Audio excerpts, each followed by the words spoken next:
Hey everybody, welcome to Houdini Hangout. We are in the middle of May here. It's the 11th of May, and glad to have you with us this evening, or if you're watching recorded, or however you may have come across the stream, glad to have you with us. So I've been doing kind of on and off Vellum's type streams for a while, mainly because I get a lot of questions about it. I've also used it a decent amount. I kind of come from more of a motion graphics background. So, for me, that's, a little bit more comfortable and something that I've played around with a bit more, but, I've never really done anything that's, kind of more walking you through all the different kind of parts of Vellum, specifically. We've kind of just scattershot done things, all over the place. So in the next couple of weeks and over the next month or so, I'm going to go through kind of a series of, different Vellum based kind of topics and things like that, whether it be like today, we're going to talk just about, kind of the core concepts of Vellum and what's going on there. That's awesome, Zig. I'm really glad to hear that. You're helped you finish your project in school. That's awesome. Cool. Very nice. Thanks. Glad to have you on the stream. So tonight we're going to talk about the core concepts of Vellum. Kind of what is going on, at a base level, and how you can kind of understand what's going on before things go into the solver. We're not going to break down what's actually happening in the solver. Obviously, that's extremely complicated, and there's really not a need for that, I don't think. Cool. Nice. Glad to have you. So we're going to talk more about how the setup goes in SOPs itself. What kind of attributes that our geometry is looking for, what we can do to kind of tweak those attributes and influence what's going on downstream as we get into the actual solver itself, because that is really what drives the solver, right? Is being able to get the right attributes and properties to go into your geometry. If you're new to Houdini or newer to Houdini, really I'm sure by now you've realized that the main concept of what Houdini is its attributes on points, vertexes, primitives, and kind of on your geometry as a whole. That the attribute structure is kind of the main thing that helps us do stuff in Houdini, and really kind of sets it apart in a real kind of in a meaningful way from other content creation apps that maybe aren't as transparent about how things are happening through your stream of data. So that really is one thing that's extremely different about Houdini and makes things like Vellum hopefully a little bit more transparent than other simulation techniques that you might use, in different software and things like that. So we're going to kind of look at some really basic stuff, maybe set up a couple simple, cloth examples, because I think cloth is kind of the default kind of thing that we go for a lot of times with Vellum. It is not primarily, but it's very often used as a cloth simulator. Obviously, you can do hairs and other things like that. And the one thing that we're going to do is set up just a really simple single hair simulation and actually look at what's happening on a more detailed level than just going, okay, here's the parameters that you check, but what's actually getting written to those points and primitives, and how are those controlling our simulation. So that's kind of the plan for tonight, and then going forward we're going to dive deeper into different topics like cloth, talking about how to do tearing, and we saw a little bit of that if you watched the stream with Mark last week. We talked about he talked about, tearing cloth apart. He actually had two different pieces that were kind of stitched together, and then he tore them apart using some animation to kind of, induce some forces into there and then break constraints. So that will be, we'll go through and talk about cloth and grains. We'll talk about soft bodies, hair, and a couple of fluid. That's a more recent addition to Vellum. And then also kind of sounds crazy, but there is sort of a way to do rigids now in Vellum. So we'll kind of walk through each of those, and I might kind of reorder them as we go, depending on how I feel like things have progressed, or if we need to add, we need another week to talk about some cloth stuff.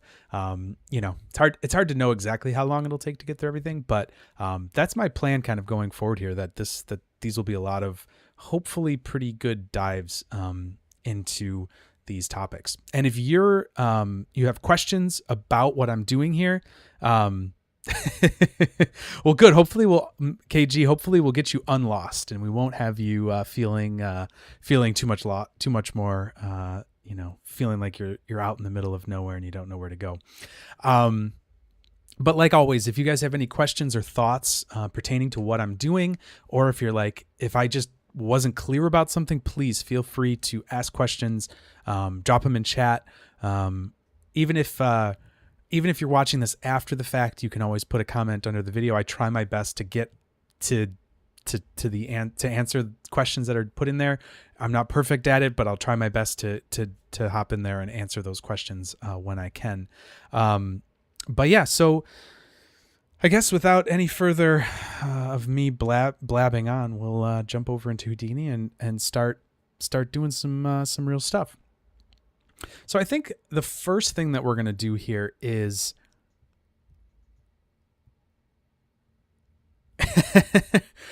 great. Yeah, thanks. Good. Yeah. Hopefully we're not going to just talk about what buttons to press, but hopefully we'll actually get in here and oh, Kevin, what about Houdini 20? I don't know. There's probably a forum post somewhere where people put their ideas down. They have better ideas than I would have about Houdini 20. I have no information that is able to be shared. So you'll know as soon as you can know. But anyways, so let's kind of dive in here and kind of take a look at what's happening here. We'll kind of talk about how to just basically and generally set up a Vellum sim, maybe just do a simple cloth, and then we'll kind of work from there. So let's drop down a Geo Node. I also put my little thing here to say what I'm typing up here. Hopefully that will be helpful to you. I forgot that I had that, and I've been like on and off streaming and been busy. So put my little thing back up there. If you hate it or love it, let me know, or think it's stupid, or you can tell me. Anyways, let's just say simple cloth sim. All right. So we'll go in here and we'll make a grid. So grid, we're just going to use this as a piece of cloth. I might turn the rows and columns up a little bit. We're going to do maybe 20 by 20. Yeah, let's do a little more. Let's do 30 by 30. So we're going to do it like that. So this is going to be our cloth that we're going to work with. I'm just going to put a transform down here. And we'll move this up a little in our scene. You can also transform in here on the grid, but just using the transform to kind of keep things a little clearer as far as what I'm doing in the sim, or in the scene, I'm sorry. We're also going to put a box in here, and the box is just going to be a place for this to rest on top of. So let's do, instead of moving it like that, I'm just going to do my classic, not natch, but match size here. So we're going to grab a match size, and we'll do this as a minimum. Bring that up a little, and maybe make it a little bit bigger. Maybe we'll make it a scale of 2 units. So now we have our grid here that's going to drop onto this box and kind of fall over and, do something pretty simple, but we've got kind of our 2 pieces of geometry here that we're going to work on. So there's that, and there's our box. All right. So let me turn off my wireframe here. Cool. All right. So the first node that you probably will use almost all the time is the Vellum. Let's see, Vellum constraints node. And this node has like every different type of constraint in it. This is the like kind of overall, this will do almost everything that you could want to do in Vellum. There's a few other extra nodes, but we'll get to those over time. So this is the basic node. But if you type in here like Vellum configure, now this is going to set up all of your different properties that will help you configure these different things.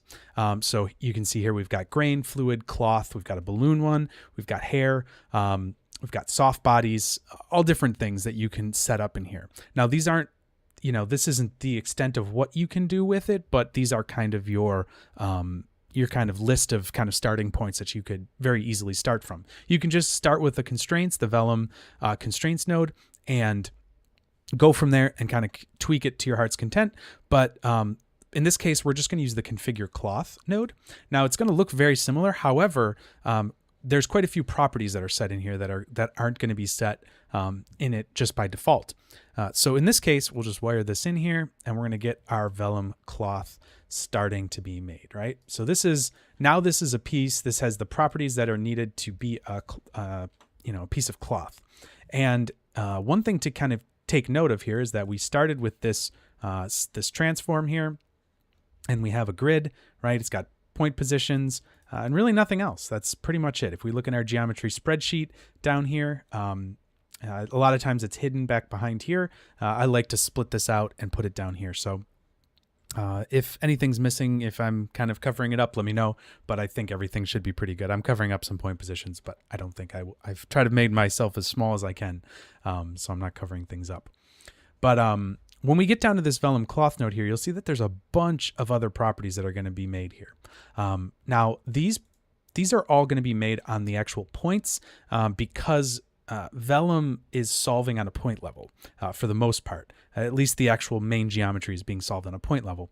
When you get into constraints, those are being made with primitives, and we'll get to that in a second. But so we have our constraints and our Vellum geometry. And we can actually see that right here. We can use this little toggle here to switch back and forth between them. So we have our Vellum geometry and we have our constraint geometry. And you can see the constraint geometry is mainly just points, right? So these are just positions here. There's no attributes. But when we switch over to our primitive mode, we can see there's a whole bunch of properties that are getting set in here.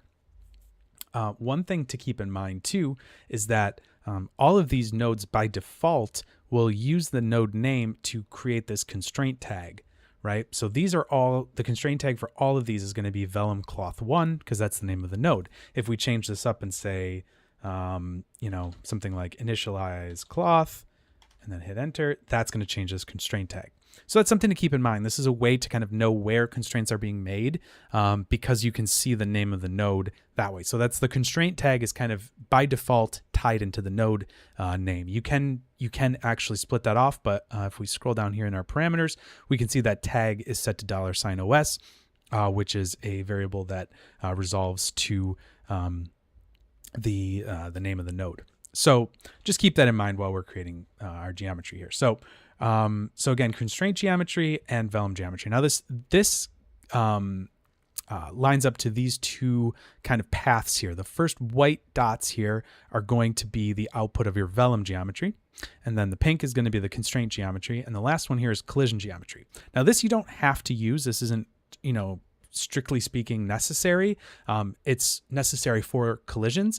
However, they can get put in at any point down that chain. For the most part, unless you're attaching geometry to something, that collision isn't going to be super useful. I think there's a couple other examples where that's used as well. But that pretty much is a pass through to allow you to kind of put your constraint geometry in there at the top and then just have all three streams kind of continue all the way down to your solver.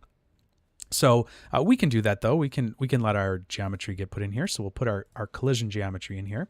So now our collision is being kind of piped into here, and we're going to have streams of data that come out at the bottom.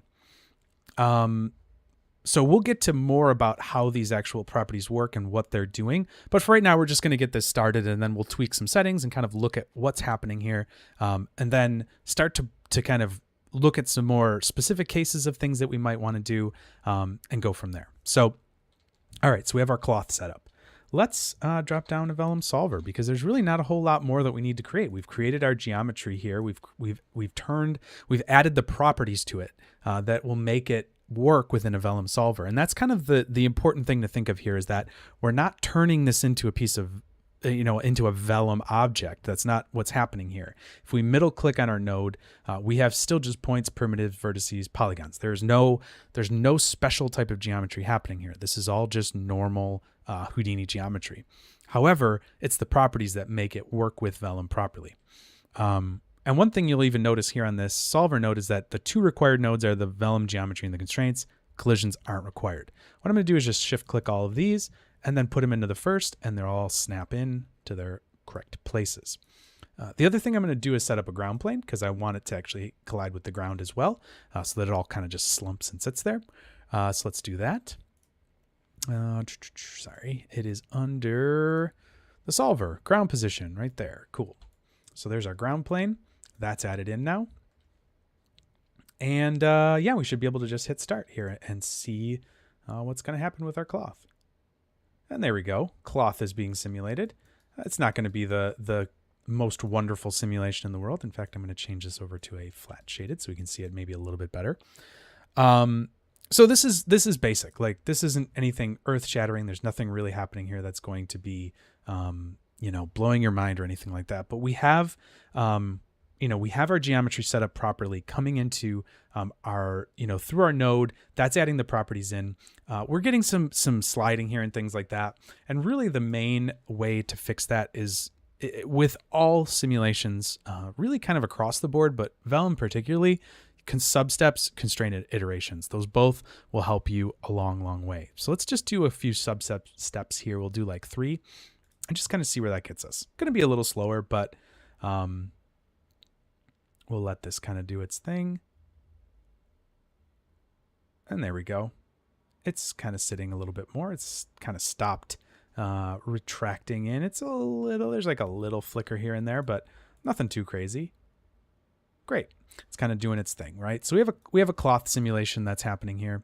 Some of the things to keep in mind when you're doing this are your mass, your thickness. Those are all things that are going to kind of drive your simulation in a lot of ways.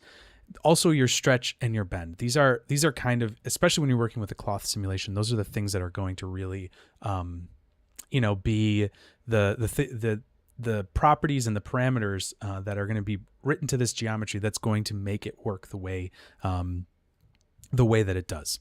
So oftentimes I find that changing just even the mass can be really helpful to create a little bit of a better simulation as a whole. So let's do this. Let's just up this a little bit more. Let's make the density like, I don't know, 1 or something, and just see where this goes.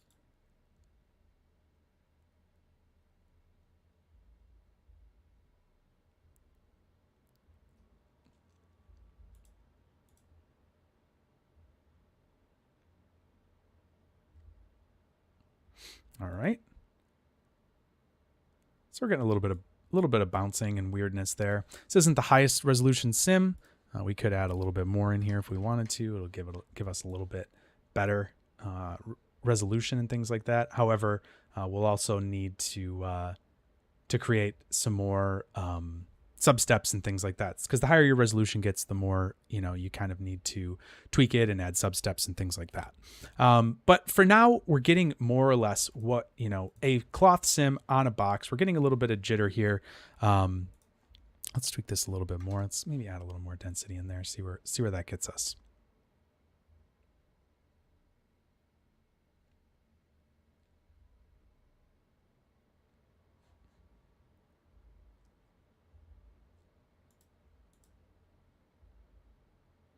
There we go. All right. So we're getting something there. I'm not going to worry too much about the look of it. The other thing to note is the thickness here. We can turn this visualize thickness on, and this is going to be showing us the point attributes that we have that are making up our individual, like the thickness of what this is simulating at. You can think of that sphere as being the top and bottom thickness, right? So this is actually fairly thick right now. So let's turn this down a little bit. We want it to be a little bit of a thinner cloth. The other thing is I don't want it to be maybe quite so stiff. I want to give it a little bit of flex. So I'm going to do this. I'm going to change. So these numbers tend to be really big. You can see that this is one with, I think, 10 zeros here right now. All right, that's 6. Yeah, 7, 8, 9, 10. Yep. So we could turn this down a decent amount. Let's do it maybe to there, just to lose a little bit of stiffness, so we can kind of let this be a little softer. Let's just do that, see where that gets us here.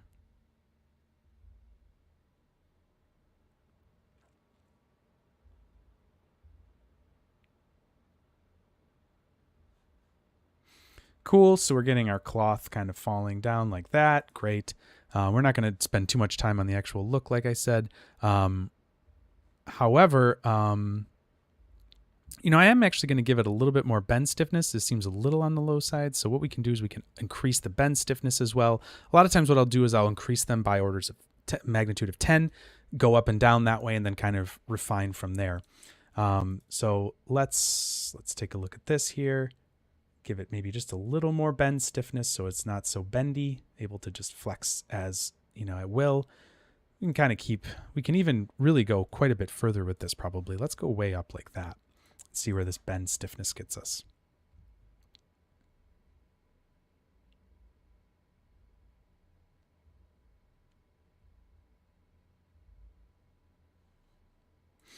Cool. Let me just set this back. I just want to see one thing here if we're getting any differences here if I set this lower. Because a lot of times the mass does have a big part to play with this. And sure enough, it does. Here, if we make this quite a bit lighter, we'll see that it's not going to be able to kind of push past that bend stiffness, right? So sometimes you have to kind of balance a lot of different things here. You wouldn't think that the mass is going to be really maybe dealing with that too much, but here we'll up the mass a little bit. Just kind of find a nice sweet spot here to be able to kind of get this the way we want it to, right?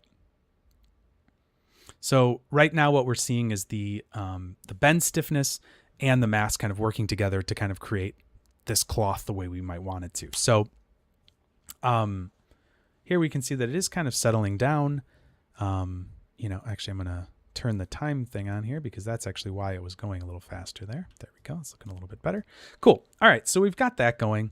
So really, just like with any simulation, it's kind of a balancing act, right? It's always really with the properties. And I can't tell you, hey, this is the best property to set this to. This is the best property to set this to, because it matters with how the resolution of your mesh is. There's a lot of you know, kind of variables that get set in these different in simulations. So don't just look to a tutorial online and go, these are the best settings for that.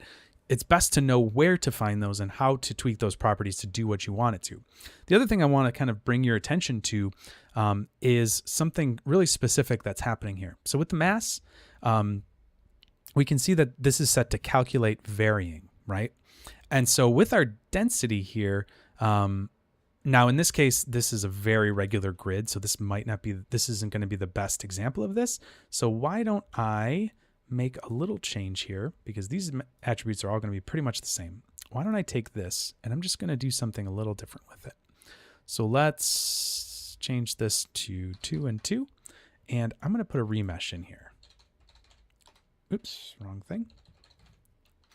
Because I want to make a little bit more regularity. Now that's a little too dense, so let's do maybe 0.3. Yeah, we can do 0.3. We'll do 3.5. Great. All right, so now we've got a much more irregular grid here, and I don't really want to smooth this quite as much, I don't think. Yeah, let's just leave it like that. That looks good. All right, so now we should get a little bit more variation, and sure enough, we are. Okay, so if we look here, now I'm not sure how this is really going to simulate. Let's take a look here. If this looks reasonable at all, it's fine. Not anything crazy, but of course we're going to get different variations based on the fact that these are all, you know, different size polygons now. So anyways, we've got our cloth. It's relatively doing the same thing. It's, you know, your stiffness is also going to depend on how many polygons you have. So if you have 1,000,000 polygons versus like 1,000 polygons, 1,000 polygons is going to be way stiffer than 1,000,000 because they can all flex and move and do different things. So anyways, let's take a look at this and just kind of understand what's happening here. So we have our density attribute here, which is set to 0.2, right? What this is doing is calculating the mass based on the size of these polygons. So we're getting a mass per point based from, let's see, it looks like 0.3 all the way down to 0.04. So there's quite a variation, as we can see here, there's a variation in mass that's happening here. And if we change this to something like calculate uniform, now we can see that there should be no difference between all of these. Now every point is exactly the same density, right? So this is a really important thing to realize, that the way that you're calculating your mass can matter, right? So in this case, if we have a very regular grid here, if we took the remesh out and did this again to something like 40 by 40, and we go back here, the calculate uniform might actually be really great to do in our case, because it's going to be a regular grid. We know we're going to get exactly the same mass for each and every one of these points. So that's something really important to know, is what the proper, the attribute that's being written to these points based on this property that we're setting here. So this is kind of the relationship, hopefully, that we're starting to form here between these two. So I'm going to set it back. We'll stick with the remesh. Oh, that's fine. I can actually just leave it like that. Cool. So we'll do that. That's going to set our masses. And then same with our thickness. Now the thickness is going to directly set our p-scale attribute. And if you've used Houdini to any great extent, or really almost at all, if you've copied points to things, really done just about anything, you know that p-scale is a point scale attribute. And in Vellum, that basically tells us the kind of the collision size around those points. So what we visualized before when we were looking at this is going to be our p-scale here, right? And we can see that this should be the same across the whole thing, sure, because we're doing calculate uniform. If we were to do something like calculate varying, you can visually see that this has just changed the scale of each of these points. And it looks like, from what I understand, this is based on the edge lengths. You can see here it says edge length scale. So based on the length of these edges that they're connected to, this p-scale is going to change. So now we can see that it shouldn't change too much, I don't think, in this case, because it's still a fairly regular grid.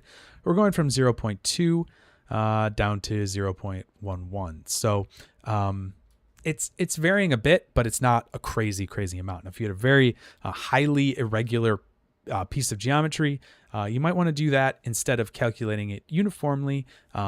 There's different reasons, but at least you know what's happening there when you're changing these attributes. So I'm going to switch this back to calculate uniform. That should be fine. Now we've got them all at a uniform thickness. And just to look at some of these other things here, we can also set it to uniform. So we can set it, explicitly to a number. So here you can see the p-scale is 0.01. So we can explicitly set it to an attribute that to a value that we might want. In this case, we're calculating it based on the edge lengths, and that's kind of how we're scaling our geometry. Now, if we were to, let's look at this here. If we were to change, let's see here. We'll change the length of these a little bit. Let's do this down to something like 0.1 and take a look at this. So now what should happen here is that these should get considerably smaller as we change this. So there's how it looks there. And let's change this back to 3.5. And now they're quite a bit bigger. Hopefully you can see that has changed a decent amount. And that's obviously because the p-scale attribute is changing. So that's something to keep in mind, that if you do change the resolution of your mesh and you have it set to something like calculate, it's going to change the thickness of it. So you might want to, set it uniformly in that case, because then depending on, how they're, how the mesh is created, you're not going to worry about that so much. Maybe you have like a proxy mesh that you want to start a simulation on, and then you want to do a high resolution one later. You could do that as well. Although that's maybe not the best way to do it, but we can talk about that more as we kind of get through, further and further into, these simulation things. But that can be done with both of these, right? So we can set both the mass and the p-scale just as an explicit value. So in this case, we're setting it to 0.1. When we calculate it uniformly, it's at 0.01 and some other, some fractional bits after that. So just something to keep in mind, something to know what's happening here. It's just good to know kind of what these properties are doing on these attributes. And now these aren't changing our constraints at all. These are changing specifically the points. Our constraints get changed by different, parts of our simulation, or by different parts of our parameters here in this view here. So the other two that you'll see here that are made right now are the drag normal and the drag tangent. I'm not going to get into this too much because this is really more about like wind forces and forces being applied to it. We don't really need to worry about that right now, but we'll leave that. That's being written here as well. Those are point attributes that live on the actual Vellum geometry. So now if we switch over to our constraint geometry and switch over to the primitive view here, we'll see quite a few properties here that are being written. A couple that don't really have a, you don't really need to maybe change that often are things like rest length, right? So most of the time, unless you want your cloth to all bunch up or all like relax, your rest length is something that you would keep set to 1. That's kind of the default. And, if you don't want your cloth to do anything too stretchy or too kind of compression based, your rest lengths should just stay at their calculated scale. Basically, it calculates the length of these edges and then puts those scales those by this amount here in this rest length scale. And let's, just so we can see what we're actually dealing with here, because this is their constraint geometry, but we're actually not visualizing it here. So let me put down a null. I'll just pull out this constraint geometry here. Take a look at it. So this is our constraint geometry that's being created. I can turn on my primitive numbering, and we can actually see some of what's happening here. So let's see if I can find some of these lower numbered primitives. There they are. Oh, that's fun. Just zoom around. Okay, cool. So here are some of my lowest numbered primitives. So like here's primitive 1. Primitive 0 is right there. Primitive 2. And so what this is doing is kind of creating a whole bunch of different, primitives that we can kind of use to keep this all together as one piece of cloth, basically. So in this case, let's just look at primitive 1, because that's a pretty easy case to look at what's happening here. So we have the rest length, which is telling us that this length right here is 0.25 meters. So that's all well and good.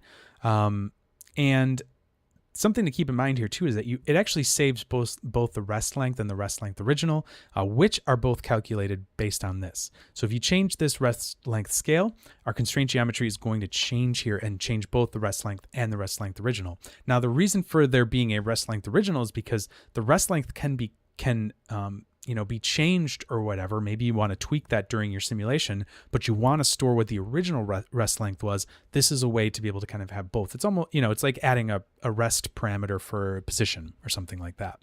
So it's just a way to be able to write back, get yourself back to square one where you were. So, okay. So we've got this is our stretch section here. And so this is going to create things like our damping ratio here, and our compression stiffness, and our actual stiffness itself. You can see here it's 1e to the 7th. So that's 1 plus 7 zeros after it. And this is going to be put into the group stretch. You can see here output group stretch. So we have that right here. So all of these are stretch constraints, right? So number 1 is a stretch constraint. Now number two, which that's not number 2. If I go over here, let's see here. There we go. That's number 2. So number 2 is also, a distance or a stretch constraint. So whenever we have these stretch constraints made, they are of type distance. So it's basically saying keep the distance of these 2 points within this distance. That's what you want to try to resolve to, with the stiffness value being set to this. And the damping ratio is telling you how much energy it can kind of like bleed out of the system, basically. There's probably a better way to explain that. So it basically, it's bleeding energy to help any little jitters kind of be, kind of removed from the system. So you're not dealing with these individual little jumps and things like that. So, okay. So we've got this damping ratio set. This is all of our stretch constraints. Now we have our bend constraints. And if we go way down here, we can see that group bend is going to come up. Sure enough. Let's see right up here. Okay, cool. So 2994, which looks like it is primitive right here. Let's see. Can I easily select that? Doesn't want to select very easily. Let's see here.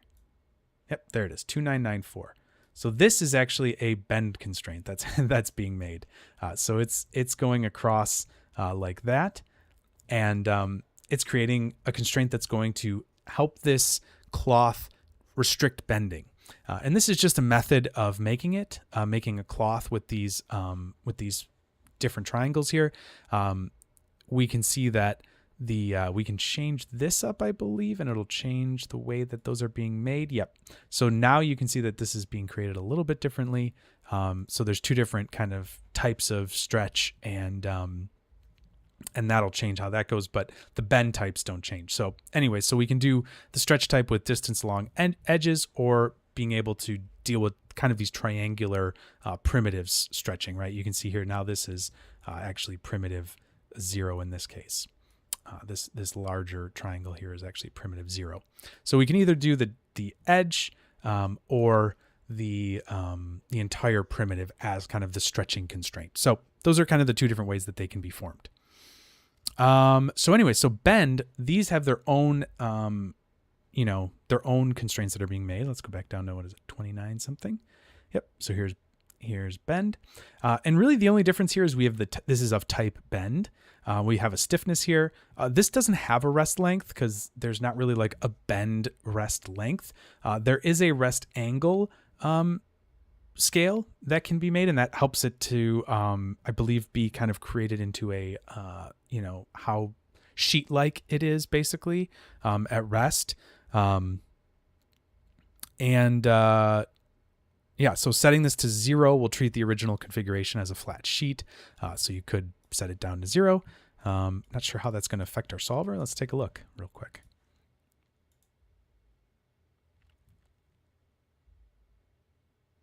Yeah, not too much. In fact, that might be if you want to maybe flatten it out at start. Like if maybe you have a slightly off and you want to just say it's all should be flat, so it'll kind of try to flatten itself out. But anyways, this is a rest angle scale, and it also has stiffness and damping ratio. So those are the same concepts, just how stiff the bend is and how much damping is kind of bled out of the bending constraints. You can see compression stiffness is set to -1 because there is no bend compression, because it's able to kind of bend whatever direction it needs to. But these are the two different constraints that are being made. And there's a bunch of other constraints that can be made. There can be pressure constraints and all different things like that. However, it's just good to know sort of what these parameters are actually doing, because yes, these parameters are important, but you don't actually have to have this node in order to make a Vellum object. It's just, you don't need to. And that seems maybe a little counterintuitive. It might seem a little odd, but we can take a look at that in a little bit and actually see that we can make our own constraints without, using any of these pre-made, HDAs or nodes. Like if we go inside of here, there's a lot of stuff going on in here, right? So that's what's happening inside of there, right? So nobody wants to set that up every time they're creating a Vellum simulation. However, these are not the only ways that you can make a Vellum constraint or a Vellum object, however you want to look at that. These properties that live on these points just need to be set. And you can go in and tweak those and kind of abuse those to your heart's content, and be able to make the simulations do what you want them to. So hopefully this is all, making sense in kind of a larger scale. I know that this really isn't the way that I think a lot of people would normally introduce someone to Vellum. I know that these could feel a little bit more like concepts that are more, in depth, maybe less, maybe way more technical than you're used to for like a simple Vellum simulation or a simple cloth simulation. But I think it's important to realize on what level these things are actually happening. And they're really as far as attributes go, there's not a lot of complexity that's happening here. This isn't like, a flip fluid simulation where properties are getting moved all around and going from points to volumes and back. Like this is all happening on geometry. And so that makes it hopefully, and I think it makes it a simulation that's way more palatable and understandable for people to be able to work with. So, So let's look at one more thing that we could do with something like our cloth simulation here before we maybe continue on to something a little bit more unique, or a little more interesting, maybe as far as from a conceptual standpoint. So hopefully you're all following. If you have any questions about what I'm talking about, as far as like, if this feels way too complex, or I completely lost you, or there's something that maybe I glossed over that doesn't seem completely clear, please feel free to drop it in chat. I'd love to be able to clear that up for you and do my best. And if you're watching this after the fact and you're like, hey, this doesn't make sense, I could hopefully answer that for you, or even make a small little video maybe that could answer that. So if you do have any questions, please feel free to drop them in the chat. Or if you think I'm explaining something wrong, or you have a better way of saying something, you can always let me know that too. I don't know everything about this software. So I'm always happy to have some constructive criticism. So yeah, let me take a drink real quick and we'll continue on.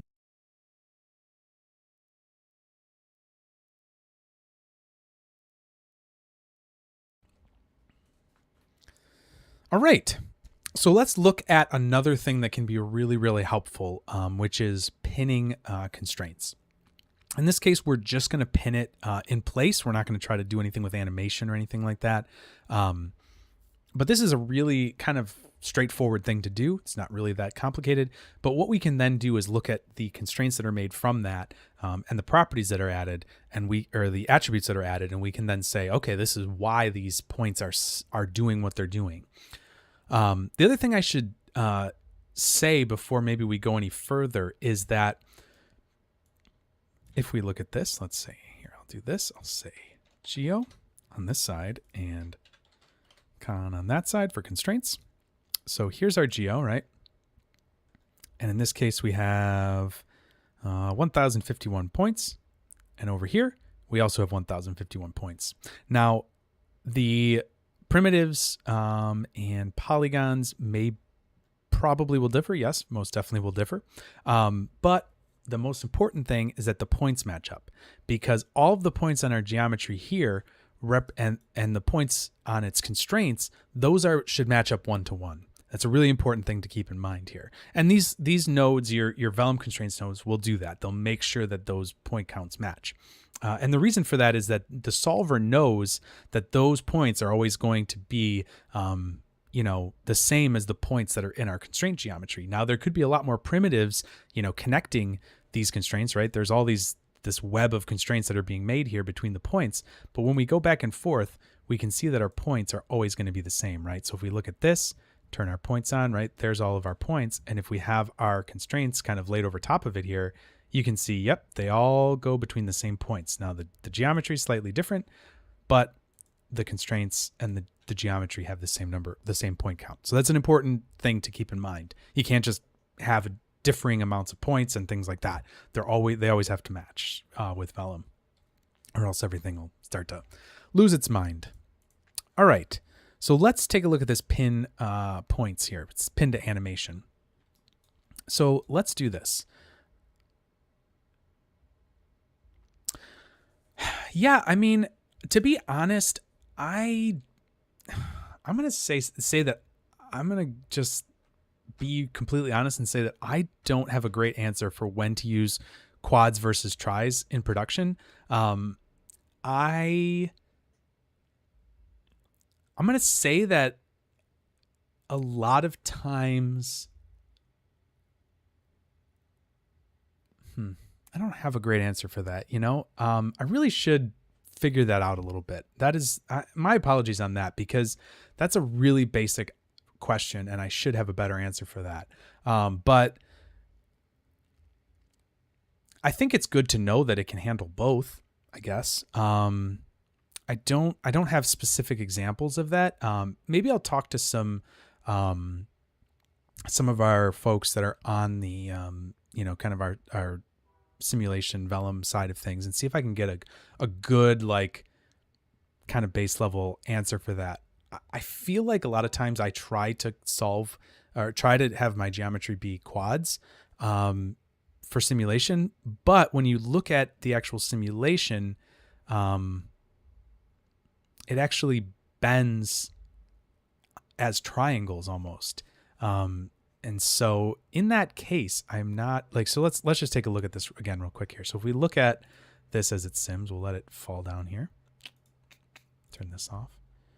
And if we look at, for example, this right here, right? So this is actually being simmed as a triangle, right? Because it's allowing, or it's actually being able to deform, you know, as a triangle, I guess I should say. Now, if you wanted to up-res this, having it as quads would be preferable. So, for example, if we did a Vellum post-process, right, and we wanted to subdivide it, right, we could do a Catmull-Clark subdivision on it, and that is going to give us a much higher resolution cloth, and we can really push that pretty far. However, if we're using triangles on this instead, let's do this, and we'll go back and reset it, let it sim.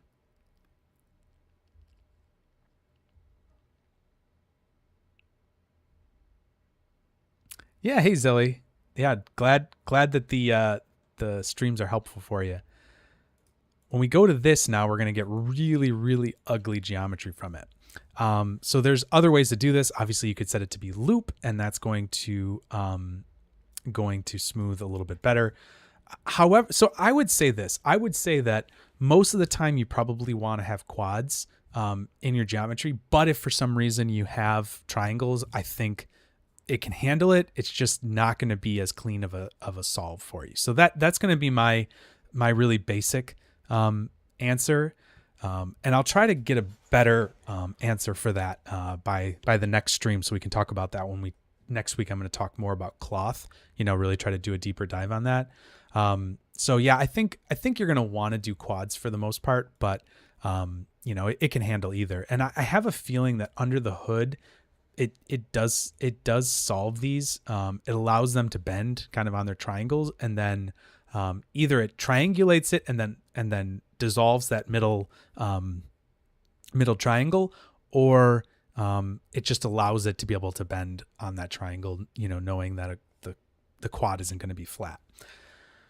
So that's my kind of garbage answer. I'll get a better one for you, but quads I think is probably preferable. That's most of the time what I'll try to use, unless for some reason I can't. If the geometry isn't that way, you want it to be as clean as possible. So, and this is going to be the nicest way to be able to get some nice. Let me turn off loop. Catmull-Clark. Going to get some nice geometry after the fact. So there you go. All right. So let's take a look at this and figure out something maybe a little bit more interesting to do with this. So let's pin some of these points. So this is, I think, most easily done just in the viewport here. So if we just click on our little arrow here, it's going to allow us to have a selection happen here. And we can just kind of select some points. I'm just going to select some in the corner here. Maybe something like that. Right? Yeah, sure. That looks good. And I'm going to select some over in this corner here too. So we're just going to shift click on these just like that, right? And then while you're in your viewport, hit enter, and it'll drop all of our pinpoints into there. So if we look at this now, nothing really seems to have changed too much on this end. And if we go down to our Vellum solver, and reset it, let's hit play and see what happens here. Well, it definitely is doing something. It's definitely holding it on there. It's constraining these two corners, right? So it's working. It's doing what we want it to. But why didn't we really see anything different happening here? It didn't really seem like we had any, real difference with our constraints. So let's take a look at what's going on here. All right, so we have our constraints. Still not really seeing too much difference. So let's see if we can't investigate our geometry spreadsheet and see what's going on here. Nope, nothing there. Okay, so that's interesting. So it's certainly not a constraint that's happening. So let's look at our geo here. Oh, sorry. I know why, because I was in my...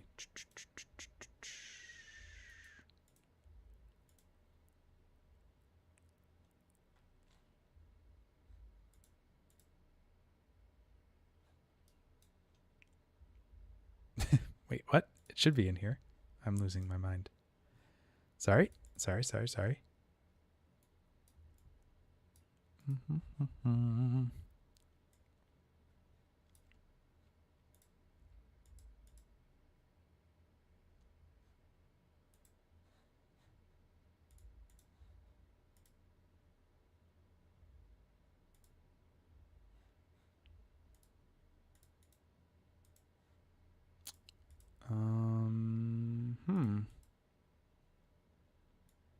I know what that should be. Glue to animation. This is the property that it should be setting.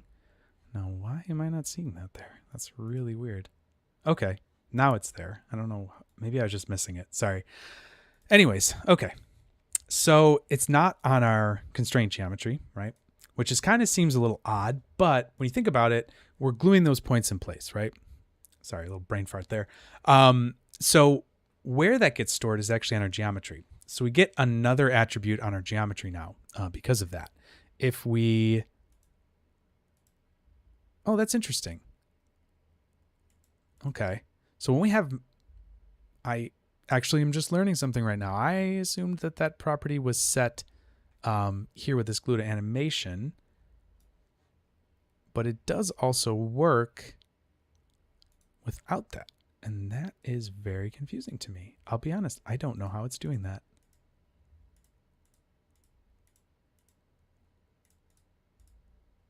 That is really odd. I just blew my own mind.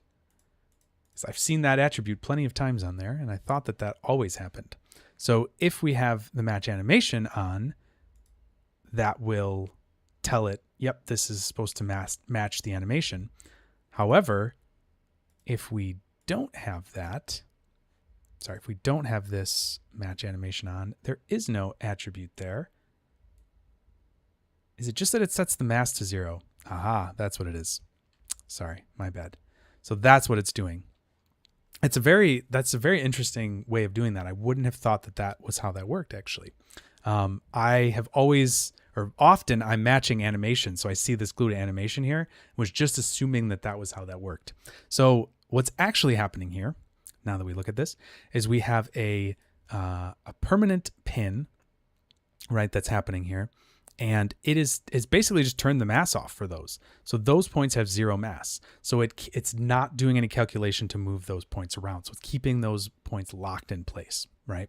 So that is, it's actually kind of simple, super elegantly simple, that it just comes right out of the solve based on that mass attribute. So thank goodness we were able to figure that out, or else I was going to be like, wait a second, I'm losing my mind. The match animation is, if it's animated, that will make sure that these points follow along to that animation.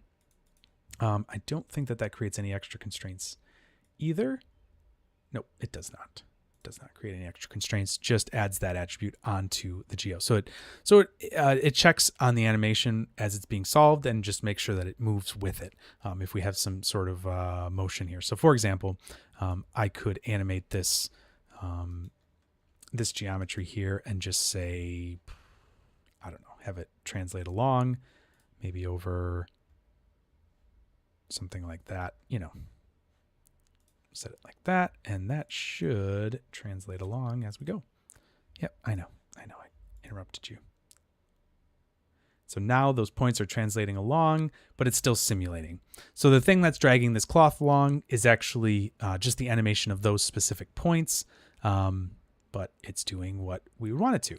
So we can either have it be stopped and permanent, or we can have it matching some sort of animation that's coming from upstream.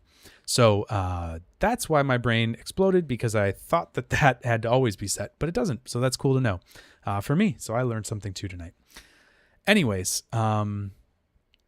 okay, so we have our match animation here. Now the other thing that's really interesting that we can do is, instead of having it be permanent, we could have it be something soft.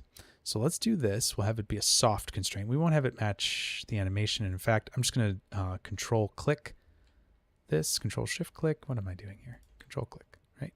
Alt click. I don't know. Delete channel.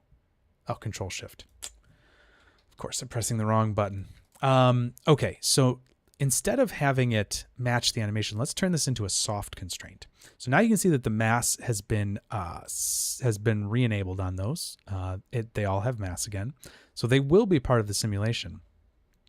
Now, however, there should be some constraints, I believe, that will be made.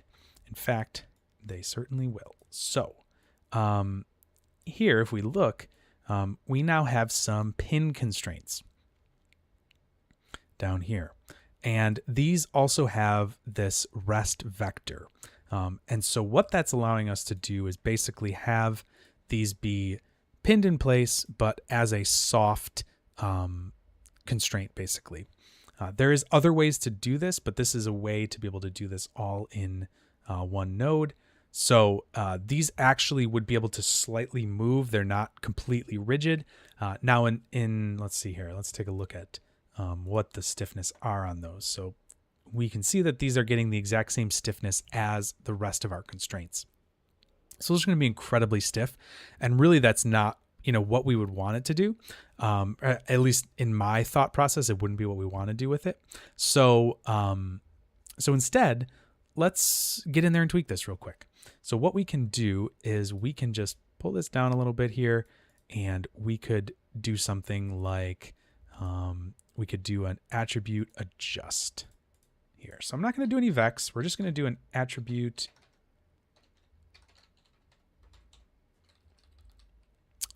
float. Now, normally I would use vex probably to do this because it's a little bit simpler and easier, but we can actually affect the stiffness attribute here, right? So we can say stiffness, right? And what we can do is we can, instead of adding a constant, we could do set always. And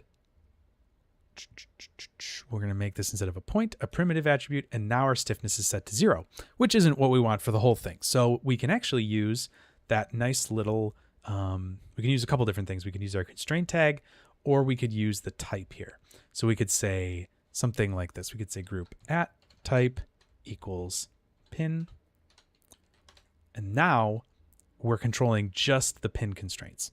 So let's say we want it to be something like, I don't know, we'll do 1,000. Let's just do 1,000 because this is like 10 million, I think, up here. So let's make it kind of a soft constraint, like a true soft constraint. So we'll go back, restart this. It's still pretty stiff. Let's see if we can't make that a little softer. I really want to see it be able to flex. So all we're doing here, I'm going to go way down. We'll go to 10. Really all we're doing here is taking this attribute. Yep, there you go. You can see it's definitely flexing down now. Now it's still up. It's still being held in place, but it's not constrained specifically to that corner. So it has a softness to it, right? So you can see it's got a little bend there, a little give. So let's just take a look at that again. See, got a little give in those corners.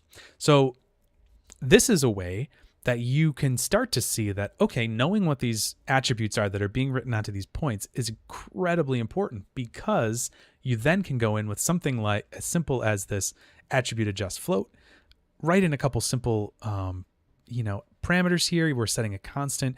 You could even, instead of set always, you could set this to be multiply. And instead of setting it to 10 in this case, which you can see goes to 0.8, we could set it to be like, scale it down by something like that, So you could do this where you have a scaled value that will adjust it, right? So instead of, if there's maybe a bunch of different, stiffness values and you want to just bring them all down by the same amount, multiply them all by the same amount, that's a possibility as well with something like this attribute adjust float.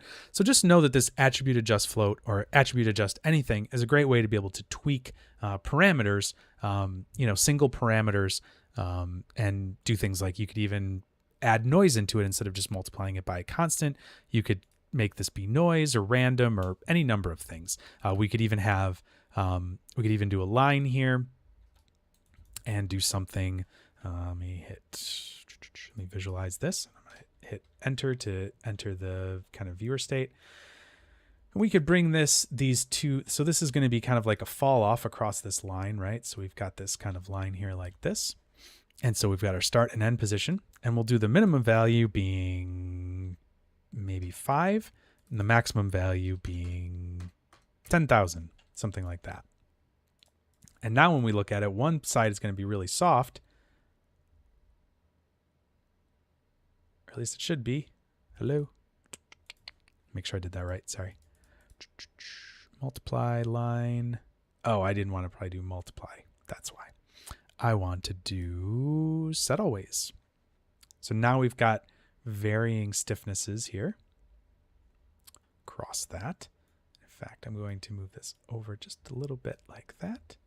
And this a little bit over like that. Cool. So now we've got a varying amount of stiffness that should actually work. Yep. We've got this side a little less stiff. In fact, I could even probably bring that down. I could just do something really low. We should get a really soft result on that side. Yep, there you go. You can see that this side is allowing it to kind of really flex and move around while this side is all kind of pinned in place. So these attribute adjust floats are great. It's kind of like a cheat to be able to do some stuff that you could technically do with Vex, but it's a little bit more visual, a little bit more easier for beginners to use. If you know how to use Vex, you'll be able to go in and do whatever you need to in these. But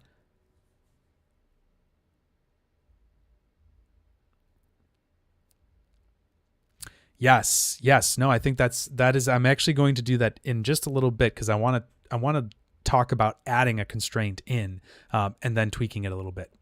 So yes, Zach is asking about animating the parameters of, the cloth for in this instance, right?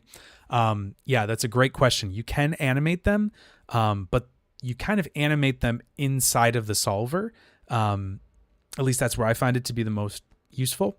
And it's really pretty easy. You don't have to do anything too crazy. I'll show you that in a little bit. Once I'm done with this example, we're going to start looking at an even simpler example with just basically one hair and having it sag down, and then we'll add a constraint in and kind of play around with it. Yeah, no problem. That's a great question. I very much appreciate that. And yes, it's a good question because what if you wanted it to change over time and not just be set in stone kind of across a certain distance or something like that. But anyways, hopefully for any of you that might be super beginners, something like these attribute adjusts will help you a little bit. And they are kind of made for that specifically. So you can see there's different attribute adjust, and these will work with all different types of, vector, integer, float, dictionary attributes, and colors. So those are all really nice things that have been added in the last few versions and can really give you some nice kind of controls. Anyways, so that is how we would maybe come in here, tweak some of these values, and be able to sort of art direct how we want this cloth stiffness to be, or maybe these pin constraints, things like that. So in this case, you can remember if we go over into our constraints here. Actually, no, I'm going to leave that in there just for right now. I'm just going to undo for a second here. Where did we go? There we go. So we'll leave that like that. We'll go back into our... Hey there. How's that crash doing? Whoops. That was angry at me. Wonder why that happened. All right. We'll be right back. All right. Let's load her up. Sorry about that. Bug report. Also, hey, on this note, if you ever find something that seems like it's a bug and is not working properly, feel free. If you're a user that pays for our software, now I'm putting my side effects hat on for a second. If you're a user that uses our software, please feel free to contact support. They're great. They're really nice. You'll probably talk to Jenny or Sylvina, and they're awesome. I always seem to talk to Sylvina when I used to not work at Side Effects, and she's super nice. And they will help you out with what you're doing, or log a bug, which bugs are great to know about. And the more bugs we log, the better the software is for everybody. So feel free to contact support, or if you're positive that something is a bug, log it. I mean, in this case, I don't know what I did. I just clicked something, so it'd be hard to kind of report that. But if you know of a bug that's happening, it seems wrong, let them know. Like, hey, I'm changing this in the viewport and it should be doing this, but it's not. Bug report. Anyways. Right. Where were we? Okay. So stiffness, I wanted to look at these constraints here. So, we now should have, constraints that are on these specific points over here. So let's take a look at this. We've got our cloth. I'm just going to slide this over just a little bit more so we can read a few more of these. And here's our pin constraints. So those are in the 9,000 range. So let's take a look at those. Just want to make sure I'm looking at the right place here. They're there. Okay, they're over here. I don't know how I got turned around. Let's see here. I'm just going to double check to make sure I'm looking at the right side.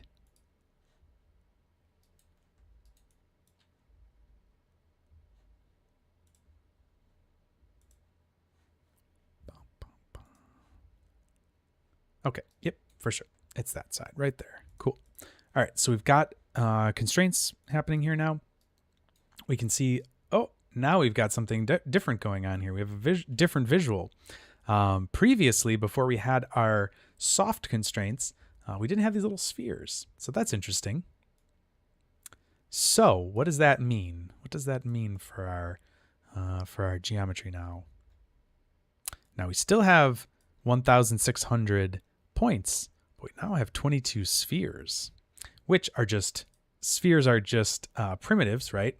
But we've added these sphere points to our solver. So this excuse me, these are where those constraints are going to live. So let's take this down actually post sim and take a look at what's going to happen in here, because I'm not actually 100% sure what's going to happen. Oh, we're not simulating? What's going on here? Simulate, please. There we go. Oh, I know why. Put in the wrong thing. All right, so here's our constraint. Let's let this go down. And these should actually be the stiff ones. And I think our not stiff ones are over here. So let's take a look at what's going on over here. Yep, there we go. So you can see these ones are moving a little bit. And these are actually, where the constraints are being, kind of, these pin constraints are being created as these spheres. So they're not actually point constraints, but they're sort of similar because they're like a primitive geometry. They're a sphere geometry. So they don't get kind of lumped into the point count. They get lumped into the sphere count. So they're not being seen by the geometry quite the same. So that's where these get stored. Just something to keep in mind there, that you'll see those slightly different. But you can think of them just the same as kind of they're almost, it's almost like the way that your, it's almost like the way that these actual straight line constraints are being done, but it's just pinning that point in space based on a specific, what would it be? It would be a, sorry, I'm just looking here. So the rest vector should be the position for them, I believe. Yes, they're the position. So here you can see -5, 5, and this is the rest vector, right? That's been created. And if we look at it after the fact, basically what it's doing is calculating its rest length based on that rest vector, which is the rest point, and how much it can kind of stretch from that position. So that's what's going on there with those points and how it's able to kind of constrain them in space. Now there's a lot more that's going on inside of the solver. I'm sure you can see here that there's a lot more attributes that get written out because there's a lot of calculations that happen in there, but just something to keep in mind with hopefully what's coming in here. You can understand some of the, some of what's going on there. And if we look at our rest vectors for the rest of our cloth, well, they don't need one because that's not what they're being used for. They're not being used to be constrained to a specific point in space. So that is the rest excuse me. I've been so sick. I got like some sort of virus when I was at FMX, and and then now I gave it to my wife. So we are both been a little coffee recently. So it's not COVID, thankfully, but boy, it definitely has not been fun. It's just been lingering. So anyways, my apologies for my coughing. All right. So hopefully that all makes sense. I know it's a little bit in the weeds there, but hopefully this gives you some ideas of what's happening on something like a cloth node, or using the cloth kind of configure how these different parameters work in the actual attributes that they're writing to the geometry. So hopefully that all is making some sense to you and is fairly straightforward, or at least digestible in as you're kind of working through some of these setups. All right, so let's do something a little bit more basic here. So let's do, all right, let's do a line now. Let's just take a line. Not going to do anything too fancy here. We're going to take this line. We're going to set it to be, a length of 1 is fine. Let's do, oh boy, yep, there we go. I don't know. Let's do like 10 points. Just turn this on so we can see this here. Okay, so we've got our line here. Now I don't want it to go in up. I want it to go to the side. So let's do that. We'll change the direction of it. So we've got a line that's going to the side, and everything's great. It's working. So let's do something sort of similar. Let's grab a different Vellum configure. We'll do the hair for this. Even though we're not going to be talking about hair for a little bit, this is really the best way to be able to constrain something like a line. There is also a string constraint, but I'm just going to use the hair one because there are some, there's one extra little bit of kind of cool stuff that you can do with the hair. I believe the string loses that. Yep. And what you can see is when you see this pin to animation here, there's 3 properties here. When we go hair, we actually get another orientation pin type, which is really very helpful. So we'll be able to use that to kind of play around with here for a second. All right, so we've got a really simple setup in this case. We're going to have just 10 points, right? They all have some inertia, mass, some orientation that's being set on it, and p-scale. So this is just some ways to be able to kind of set this hair ready to be simmed by Vellum Solver. So let's put down our Vellum Solver. Take a look at what we've got going on here. Give it a second there. All right, great. So we've got, let me rewind this. And the one other thing I'm going to do, now I'm not going to change too much on this. We've got stiffness. We don't really want it to be stretchy. That's fine. Bend, yep, it's going to be relatively able to bend. It's going to be relatively flexible, I guess is the word I'm looking for. But let's pin a point here so that we keep this in space and it doesn't just go. We will pin this kind of origin point right here.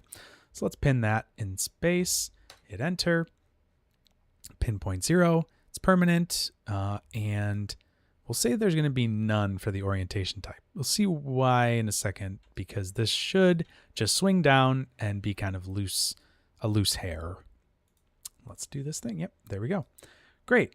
So we've got this kind of swinging hair thing going on here, right? All well and good. Pretty straightforward, pretty simple.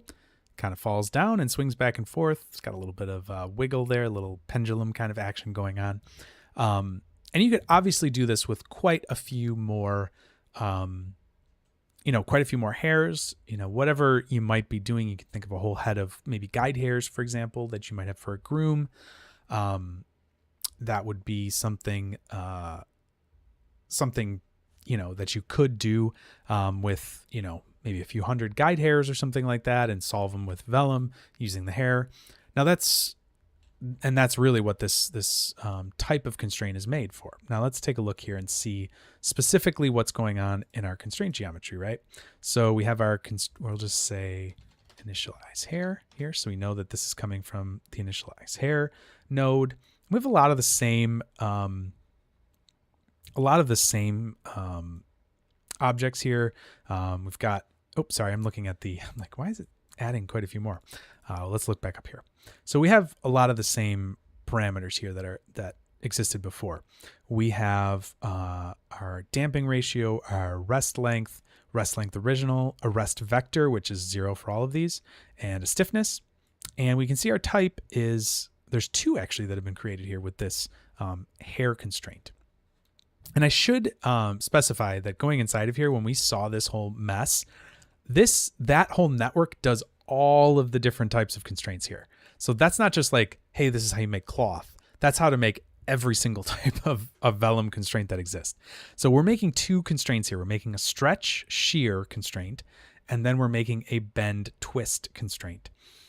So in this case, we have two different, primitives that are being made in between each of these points, I believe. Let me just double check here.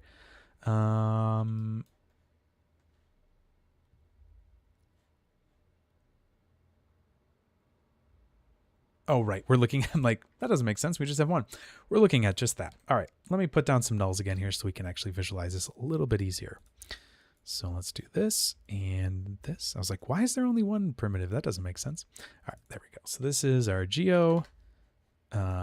Sure. And I'll just do the same thing here. They'll both get ones after them because you can't name them the same.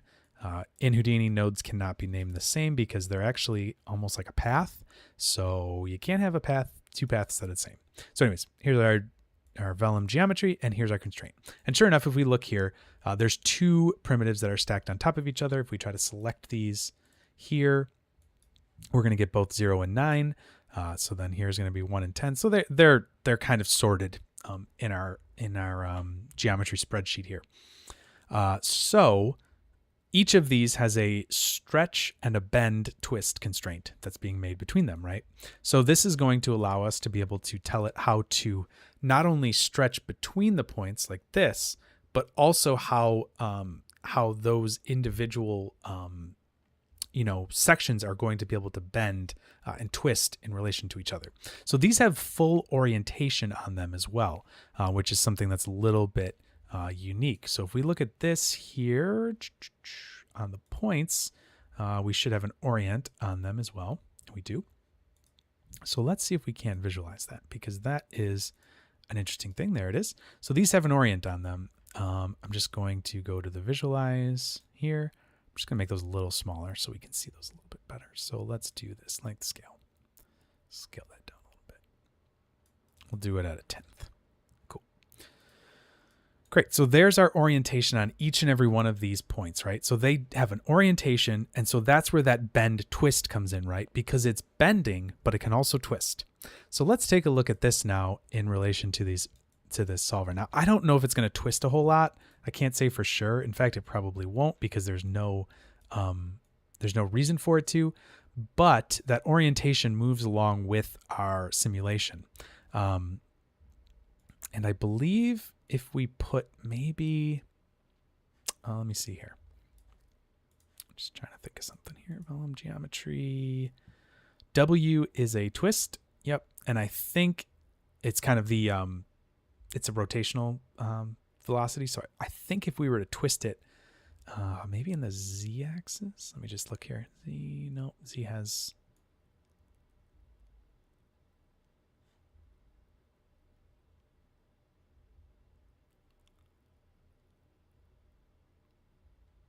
It's probably in the x-axis that the twist would have to happen. Let me just see. Let me just see if I can't force those to twist. So these all right now have no velocity and no, gosh, there's a better name for that. I can't think of the name, the W attribute. Shoot. I can't think of it. It's not twist. Anyways, it's twist. It's kind of twisting in different, I can't think of what that is. Rotational velocity, whatever. Anyways, let's just do an attribute adjust vector, just since that will be a little simpler if you're someone that's sort of new to this. So instead of V, we'll do W, we'll do constant, we'll say sure direction and length, and we'll say set initial. Will that work for us? Nope, let's do set always. Great. All right, so let's give it a little X twist here. I'm not sure how much it needs, but let's see if that does anything. Not sure what specifically it'll do, but that'll give it a little initial rotational velocity on them. Yep, there you go. We're getting some twist. You can see it right there. So now if we look at this and say, okay, let's not do it on all of them, but let's just do it on these guys here. So this is a point attribute. Great. All right. Angular velocity. Thank you. I don't know why I couldn't think of the technical term for it. Angular velocity. Thank you, sir. So now it's just on the end down here as well, but we're able to now get a twist on this. So this is able to twist as well. So it's just something to keep in mind that this actually does have an orientation, and that's something that the string constraint does not have. It doesn't have like a known orientation to it. So anyways, cool. So anyways, just something to keep in mind with that. Thanks, Jack. Thank you for that. My brain was farting a little there. So now what we can do, because we have these orientations that we can, I'm just going to get this out of here. We don't need that. We can actually pin the orientation type to be the same as position. So now in this case, we have, now this is still, 0 mass pinned in position. And it's going to also, keep the orientation exactly the same for that pin. And so you can see here what this is doing is turning the inertia off, basically. So it's setting the inertia to 0. So just like when we changed the pin type to permanent, it set the mass to 0. The orientation, we set this inertia to 0. And so what this should do is keep this kind of set in this direction here, right? So now we have this pinned orientation for this, right? And if we were to do something like change the bend stiffness, for example, let's change this up a little bit, maybe to 0.1, give that a shot. Oh, actually, you know what? Sorry. Might actually just be upping the substeps a little bit. Sometimes you can actually, your substeps will help you resolve. Nope, still too loose. I like to do that first just in case it's like, well, it's not really resolving. There we go.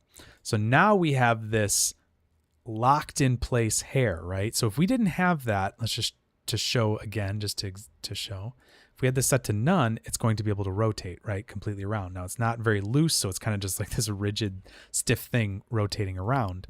But in this case, when we set our orientation pin type to same as position, we're going to get a kind of rigid position here, but then the rest of it is able to kind of bend within its constraint amount. So hopefully that makes that is starting to make sense. Like we have this orientation that we're pinning in place using that inertia attribute. The position pin in place is being turned off by the mass. So the mass is at 0, so it's not really being calculated as moving at all. And that is then allowing us to kind of have this more rigid, hair simulation happening. And we can kind of tweak this. So like 0.1 is pretty stiff and 0.01 is maybe a little too loose. So I'm going to put this up to 5, and you can see that these multiply together. So now this is 0.05. So we can now simulate this, and it's going to be kind of a nice in between of the two. So anyways, now we have something happening here that we can control. We know what's happening. We know why this hair simulation or this hair constraint is working the way it is. And really, if you remember, it isn't a hair constraint, I guess I should say. It is a stretch shear constraint and a bend twist constraint. So those are the two constraints that are giving us this kind of hair. Sorry, the words. It's 9:30. Apparently, I'm getting a little late for me.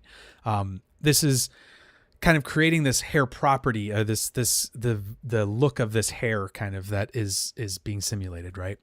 The behavior, that's the word I'm looking for, this hair behavior.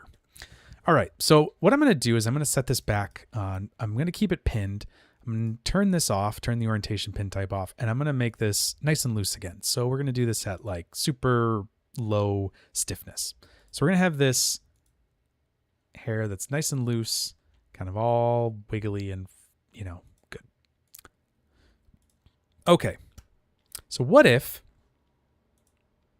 we wanted this to fall down, but then we wanted this bottom point to kind of get reeled in up towards this point here? Okay. Well, with what we've talked about so far, we know that in that situation, we would need some sort of a constraint to be put there, right? So that's obvious. We'd need some sort of constraint to be made. Now, what kind of constraint will we need to make, right? What do we need to do with that? How do we need to make that specifically work?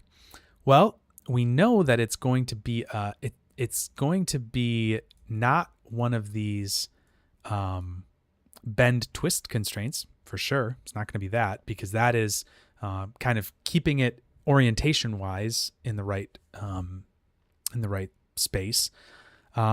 Could be the stretch shear constraint. It could also just be a very simple constraint like we had over here, which were the distance constraint, right? So that's just going to be a straight distance between the two. So we can kind of play around with that, right? We can change the type just by changing the name right there, right? So that's nice and easy to do. So that's good to know. So let's add a constraint in. So, I mean, really any way that you could conceivably add a primitive to this, to these constraints here, is going to give you the ability to constrain those 2 points together, right? So let's give that a shot. Let's see what we can do here. So let's just do, I think I did this before with an add. And we're going to add a polygon here. And we're just going to wire this in here. And so what this is going to do is we're going to add in one polygon, and this should be between, turn off this. So this should be between points 0 and 9. So let's just see. I think we just do this. We should have another primitive is added down here. And we have no, we have absolutely zero, attributes, or I'm sorry, no attributes really are set. Everything is just kind of its default value. So now we have to go through and kind of set these up, right?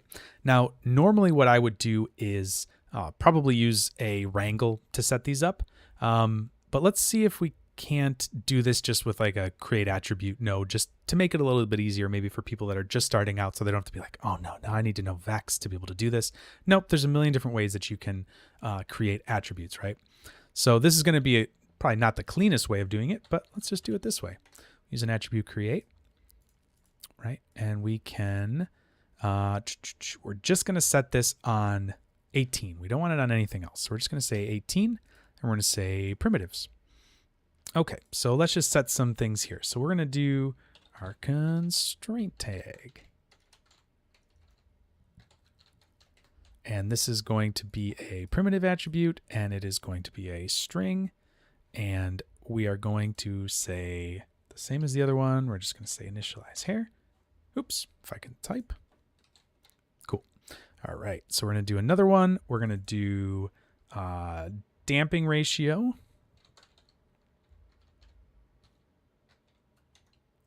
These are all one, not ratio. And we're going to do this as a float, and it's going to be a primitive. And we're going to set the value to be 0.01, like so. All right, great. So we're getting that set up. Our rest length, we could actually calculate that using resample. I think we'll do that, if I'm thinking correctly here. Can get that out of our rest length. So let's do 18.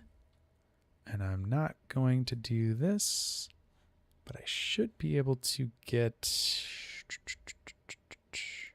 distance attribute, I believe. No.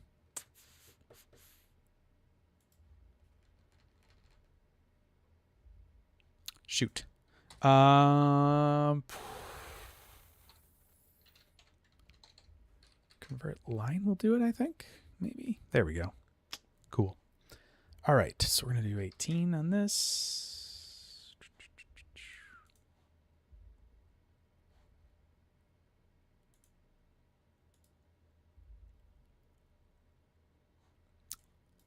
That's fine. Actually, I know what the rest length is because it's 1. The rest length is the whole thing. Duh. Anyways, carry on. Peter's being dumb. All right, so this is going to be rest length. This is going to be a float. It is going to be a value of 1. It is also going to be a primitive. Cool. And the rest length original is going to be the exact same. So let's just do the same thing for that.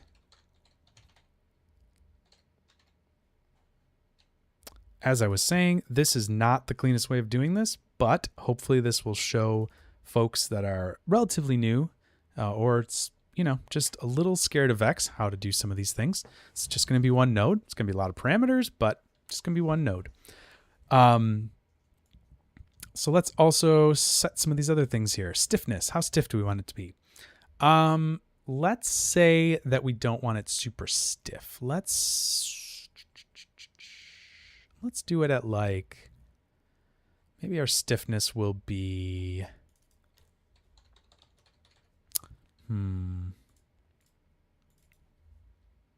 maybe 100 for right now. That'd be sort of stiff, but nothing too crazy. Let's try the stretch shear for the type. So we'll add another in here. I actually wish these could be collapsible now that I'm thinking of it. It'd be really nice. RFE. Collapsible multi-parms. Also, if you ever have an idea for a enhancement of an existing tool or whatever, put an RFE in. That's always a nice thing to know what people are looking for. So if there's something you think would be beneficial, RFE. All right. Anyways, sorry. Side effects hat off. Type, and we're going to do, this is going to be a string because we want to match it to this. And let's try the stretch shear. Why not? I know the distance will work for sure, but let's give it a shot. Type, oh, it's on point, primitive. There we go. And that's fine. I don't think we really, we could put this into group stretch. Yeah, we can add a group here, do a group node, add it to stretch. Primitives, we're going to union with existing, and the group is going to just be 18. There we go. Now it's in our group stretch. So now we have a primitive that is going to constrain this whole thing here. If we look and select here, S4, we selected there both 13 and 18. You can see it goes along the whole length of it. So all of these, if we select, there's actually one that's going behind all of them, 18. It's the full length of it. So let's put this into here. Now, something to keep in mind and to remember is that this geo has 10 points and this geo has 10 points. We can have as many polygons as we want. It's just that the point count needs to match. So everything seems happy here. Let's let this play. Sure enough, there we go. Our string is still flexing. And now we're going to get to the thing that Zach was asking about previously, which was how do we have our, our something that, you wanted to change lengths, for example. How do we have that work? So let me just do one other thing here. Yeah, exactly. The add node is just adding a primitive in. Yeah, there's nothing that's being removed or taken out or anything like that. This is just literally adding a polygon in. The add node is used in a couple different ways. The add can actually be used to take all the primitives out and just leave the points, which seems like the weirdest behavior. But there's a name for that. What is it called? There's just like a thing you can type in. What is it?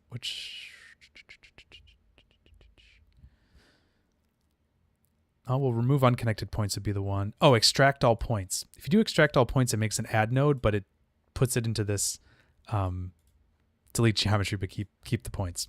So yes, the add node is it just keeps the geometry as it's going. So you don't need to do anything from there. That's just one way of doing it. I mean, you could do it with a wrangle. You could do it a bunch of different ways to make that geometry, that just single, extra parameter. Now this is just happening on one very simple line. There's nothing complicated happening here. But if you're doing something obviously more procedural, something that's on a larger scale, for example. You want to do this with a bunch of different, lines or points or however you were, constraining things together. Having something a bit more procedural would be better than just typing in, point number 0 and 9. That's not how you want to do that. You'd probably have start and end groups and loop through them and do a bunch of other stuff. But for now, this will hopefully show the example and give you a good idea of what's going on here. So we've got this extra constraint made. We only used 3 points to do it. And in fact, this one really wasn't necessary. Really, I don't think you're going to need that to be in that group, but it's in there now. So helpful. So we've got our Vellum solver here. And if you double click and go inside, this is kind of a place where you can tweak a lot of stuff in your simulation, really just about anything in the simulation. This is now, we've now gone out of SOPs and into DOPs at this point. Now we are in a DOPnet inside of that solver. So all of these nodes are packaged up ways of being able to work pretty much primarily just in SOPs, using SOP tools to be able to make all your attributes and points and things like that, put them into this solver. The solver has a DOP network inside of it that then does all the solving, brings it back out to the SOP network. It's basically just a really nicely packaged up way of being able to go in and out of a DOP network and standardizes a ton of stuff. So that's what we're doing right here. But right now we're in dynamics. You can see here we're in a DOP network because this node up here has changed to dynamics. We've actually jumped a few levels deep as well. So the way that we would, excuse me. We can wire forces into our force node here. Let me just move this over for right now so I can make this a bit bigger so you can read this with me. So we can wire Vellum constraint properties and Vellum rest blend to update constraints dynamically like that. That sounds fun. That sounds like something. Wire Vellum constraints to build new constraints. Okay, cool. We could build new constraints in here. And wire Vellum source DOPs to source to add new Vellum geometry. So we could add new geometry right in here. Okay, so we'll be doing a lot of that over the coming courses, coming kind of sections of these chats. But for right now, what we're going to do is just simply change our Vellum constraint properties. So we have it right here. It's written right in front of us. Vellum constraint properties, right? So we're going to use this. Vellum constraint properties. There we go. I can't type properly, but there we are. Okay. There is our Vellum constraint properties. We're putting it into the force output. The reason that it goes into the force is that I would put it into the force is a little bit more technical, but basically this happens earlier in the sim if it goes into the force rather than the source. Usually most force stuff is pre-solve and the source is post-solve. So just a little slight difference. It's kind of, is it doing it at the beginning of are you adding it into the frame and then it's solving it, or are you solving everything and then adding it to the frame? It's kind of to the frame of simulation. Anyways, it's a slight difference, but there it is. All right, so now you can see we have a lot of the same attributes here that were in our Vellum geometry. However, there's some that are different. There's some things like sliding rates and plastic hardening and break thresholds and things that we haven't gotten there yet really in some of these talks. But there are some things that we might see like rest length. Okay, that's cool. Rest length scale. That sounds maybe even a little more useful because setting the rest length, explicitly is maybe not the best way of doing it, but changing the scale, okay, that's kind of interesting. Because then the scale could be anything. It could be a 2 meter long hair. In this case, it's 1 meter long hair, which sounds disgusting. But it could be any length, and then you just scale it, and that's going to allow it to be, to scale based on, say you have a bunch of hairs that are a bunch of different lengths. You could scale that rest length, and it would scale it, kind of, it would keep it relative to the length of that, to the length of each of those hairs. So something to keep in mind there. So the one thing we need to do is tell it to only work on the Vellum geometry, right? We need to know, or this one long constraint, not every individual constraint, right? Because if we take the rest length of all of them and scale them down, that's going to kind of constrict this all the way up. Let's actually take a look at how that would work anyways. So here's our rest length scale. I am going to turn off this solve for a second. So let's just do it at like 24. We'll animate the first bit of it, and then we'll set it at 72, and maybe we'll just do it to like 0.1. I don't want it to go all the way down. We'll do it 2. We'll do it a little bit longer. So we're going to go between 1 and 0.2 for the rest length scale. All right, so now we have an animated rest length scale. However, this is going to work on all of them. So this is going to do something real funky. It's going to fall down, do its thing, but now it's just going to all start to constrict up and in. So, I mean, it's something. It's weird. It doesn't look totally right. It's kind of freaking out a little because it can't really fully make that constraint work. It's kind of a little freaking out. So a lot of times when you see those weird behaviors happen, it's because it can't what we call like resolve the constraint or resolve the it basically can't, there's like a numerical value that it's trying to get to, but it's kind of dancing around it and can't actually get to it. So I'm just going to make sure the rest length maybe isn't quite as small. And that might actually allow us to do the right thing here. So now it's going to constrict up.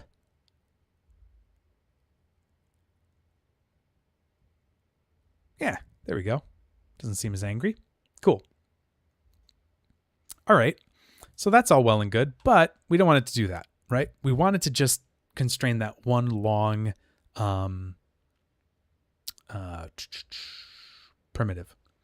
So we need to turn on a group here, and we could actually just explicitly say what primitive number that is, I believe. So we could just say 18. Let's see if that works.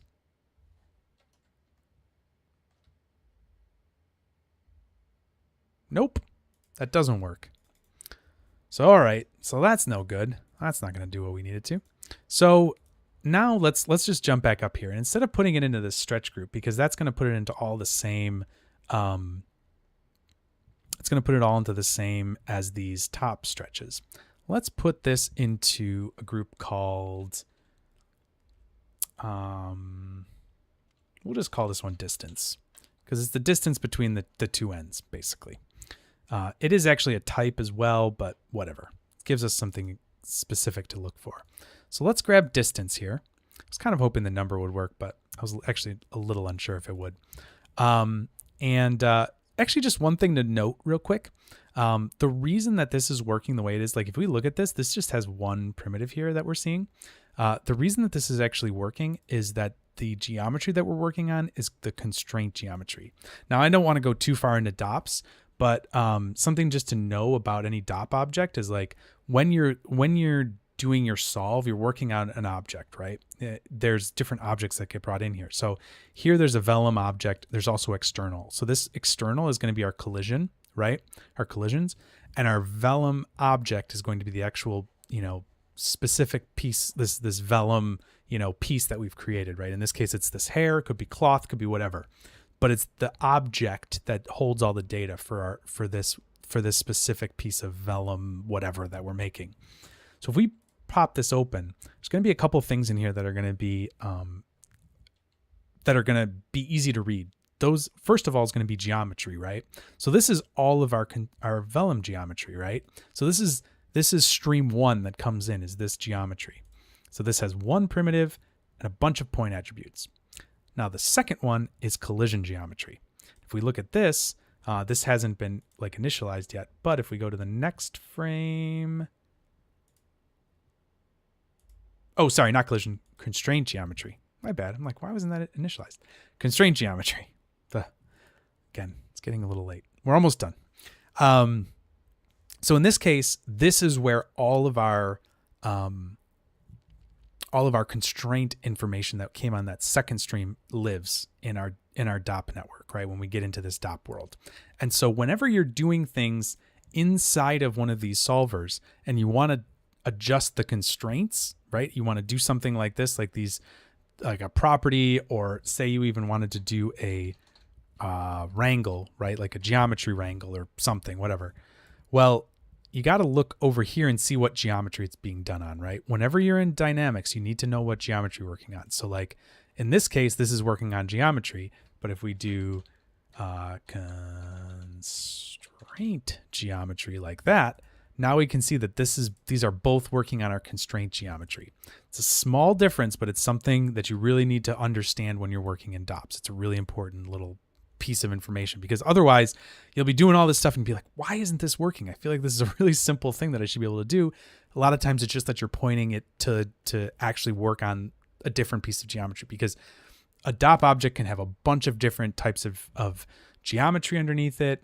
There's a lot of other things in here, forces and different pieces of data that get saved. So just know that there's a lot of stuff going on in here, and that's where you want to look if you're trying to figure out exactly how to use maybe a specific node that doesn't seem to be working exactly the way you expect it to. Just a little hint there. Also, the inputs here, now this one is a little different, but if you're using something like a VOP or something like that within the DOP context, you need to make sure that it's pointing to the right, data. If you want to pull in, into a third input or something, you need to make sure you're specifying that here, because there are no inputs directly on the node to like put it into.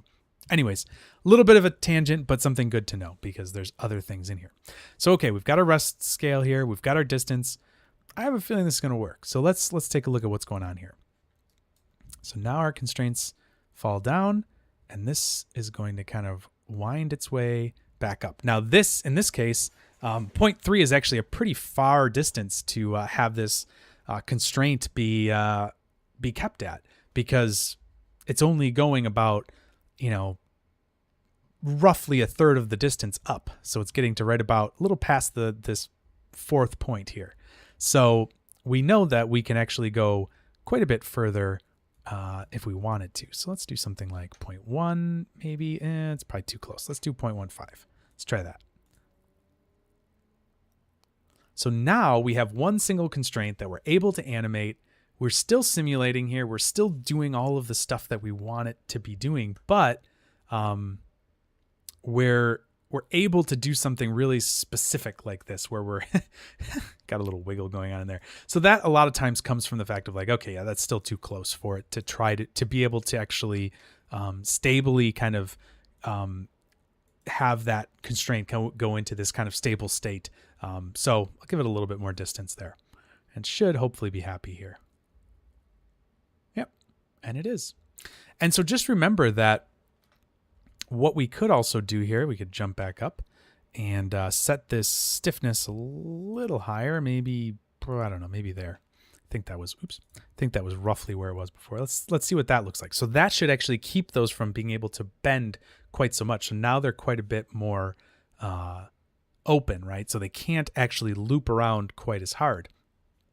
So these are where these bend constraints, if we really loosen this up and reset this, you're going to see that it's going to come down, and it's going to basically be able to almost fold in on itself, right? Because those have really no bend stiffness. So they can, they're all like, so those points are actually all probably colliding with each other. And if we look at this hair and we look at the thickness, that's actually what's kind of causing our problem here. This is too thick, basically. So what we could do is make this a little thinner, and this should be quite a bit happier now. Let's take a look.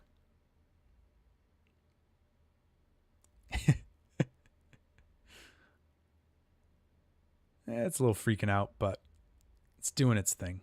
Maybe it's too loose now, but that's okay. We can kind of play around with these things. And this is simulation work, right? Is kind of finding where these parameters live, but also knowing what the attributes are doing, right? Like, and this is a really stupid, contrived example. This isn't anything interesting, but hopefully after seeing some of these examples and see what's happening here, as we get further into some of these other examples, you'll be able to say, oh, aha, that's what this is doing here. And we'll find other constraint types, other, types of, pins or different things like that as we go through Vellum. There's going to be grains, and what does that look like? And there's going to be the fluid. How does that exactly simulate and everything? Like, what are the properties that get written to that? But really the thing, just hopefully that you'll get from this stream specifically, is that the biggest thing with Vellum and really with most things in Houdini, is what the attributes are on the geometry. That helps drive it, right?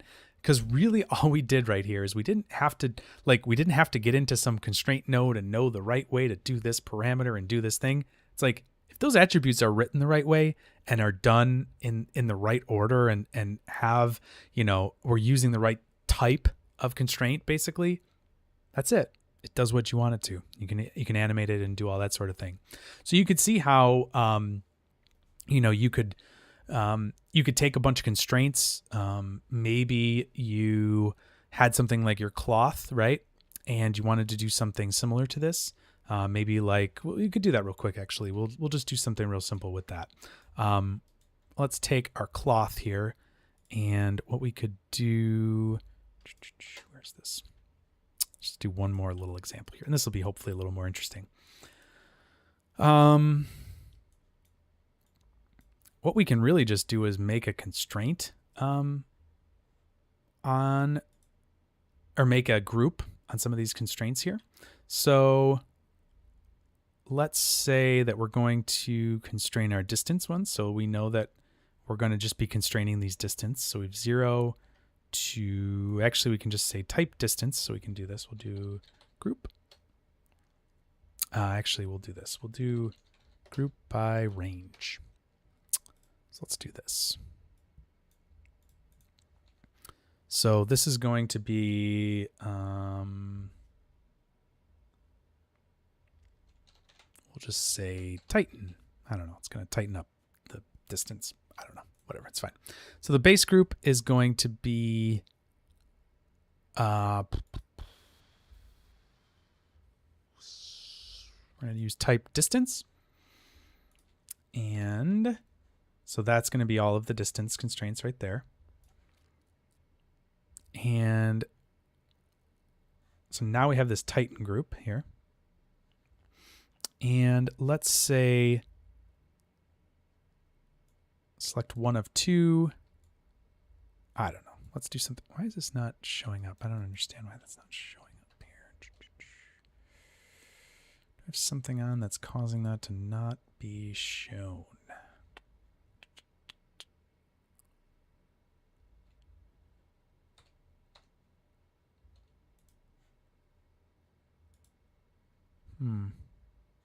That's weird. I don't know why I'm not seeing those there. Well, I can visualize this, certainly. Let's see here. I'm just going to make these really obvious and do something like red with them, maybe.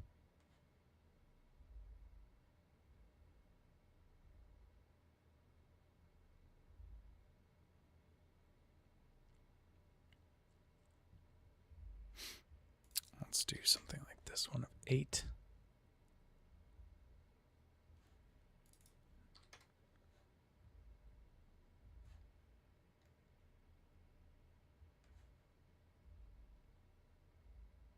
Sure, whatever. It'll be a random pattern. Doesn't really matter.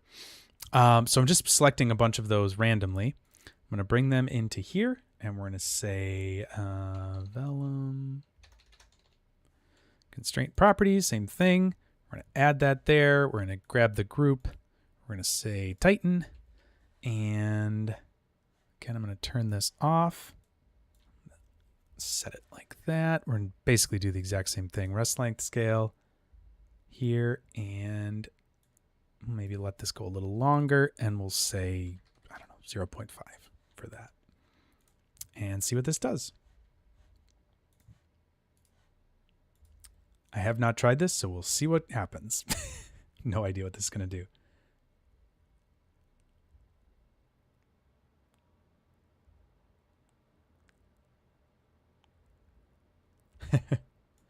There you go. You get like a weird, random, like ruffly pattern type thing going on here.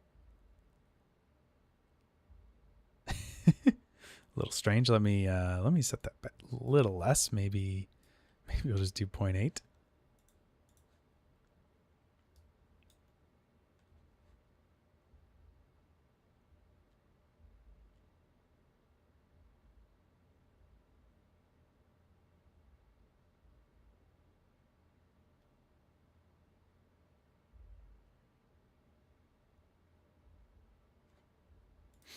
Yeah, there we go. So we gave it kind of a ruffly kind of look to it, as it, if we were to actually subdivide it a bit, we'll get a kind of a rippley look to it because it's got these random sections in it that are kind of bunching up.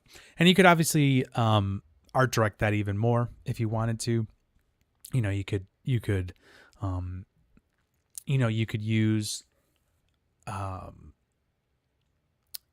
you could probably paint the geometry with some attributes, transfer them over, do things like that. So there's a bunch of different ways that you could obviously have that work and transfer over to your constraints. Again, since you have the same point count, you could obviously transfer that attribute over to a point. Like maybe you paint some pleats or something like that are going to bunch up. And then from there you could transfer those paint attributes over to point attributes, copy those onto the constraint geometry, and then promote those up to the respective, constraints that they're connected to or whatever. So, and keep them within the certain group. So there's a lot of things you could do there, obviously, but hopefully this simple kind of setup gives you some idea of how these constraints and how these properties on the geometry itself, what they do and how they drive the simulation. And hopefully it demystifies a little bit of what's going on in there, because it can feel sort of daunting when you've got all these parameters to look at and you're like, gosh, which ones do I check? How do I do this or that? The best thing to remember is that at the end of the day, it's those attributes that are being made. Good. Zach, I'm really glad to hear that, Zach. That was what I was kind of hoping for in this first walkthrough. Because really at fundamental level, it's these attributes that are helping drive this. In the simulation, there's attributes that are helping the calculations. And if you get in there and tweak those attributes as the simulation's happening, like with the Vellum constraint property here, that is one way to do it. You could also get in there with, wrangles and all sorts of things and do all sorts of things with solvers and, make your own stuff in there that's going to do a lot of different stuff, a lot of different outcomes. In fact, if you look at this Vellum constraint property, there is actually a expression at the bottom of this as well.